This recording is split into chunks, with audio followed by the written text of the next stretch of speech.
Yuk sembuh yuk, seperti saya dan teman-teman yang lain yang sudah alhamdulillah hari ini sudah terbebas dari perangkap GERD dan anxiety.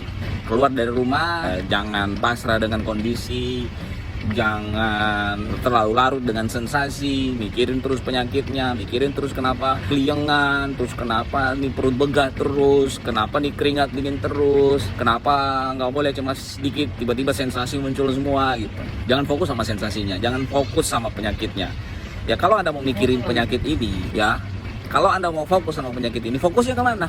Fokus sama bagaimana caranya sembuh gitu. Fokus pada pemicunya. Pemicunya itu apa? Pemicunya kenapa ini nggak sembuh-sembuh ya? Pemicunya dari ya dua hal tadi. Ya dari masalah lambungnya dan masalah kecemasannya. Bukan fokusnya kenapa begini, kenapa nggak sembuh-sembuh, kenapa saya keliengan terus nih, kenapa perut begah terus nih, kenapa sesak terus nih. Tapi fokus sama pemicunya. Nah, kita pemicunya nih yang harus disembuhin. Nah, pemicunya apa? Pemicunya dari lambung. Bagaimana caranya sembuh dari masalah lambung? Tukak lambung, GERD, gastritis, itu kelebihan asam lambung.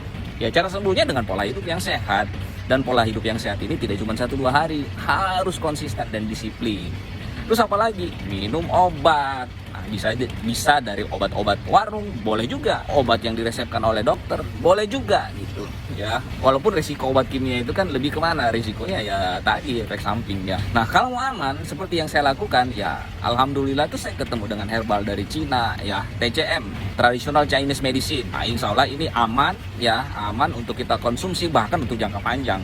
Jadi tidak ada efek sampingnya gitu ya, karena alami. Ini yang saya minum dulu. Nah alhamdulillah cocok buat saya dan lambung saya itu bisa sangat nyaman, bisa normal ya, kurang lebih disiplin minum 2 minggu. Nah itu untuk masalah lambung. Nah sekarang nih bagaimana nih masalah kecemasannya gitu. Nah untuk sembuhkan masalah kecemasan ini ya ada yang cepat, ada yang butuh proses lama. Karena tergantung bagaimana kita bisa memahami, mau belajar gitu apa sih penyakit ini gitu ya. Sehingga kalau kita tuh paham, kita tuh ngerti, kita bisa menakar kecemasan kita itu bisa sampai sejauh mana gitu kan.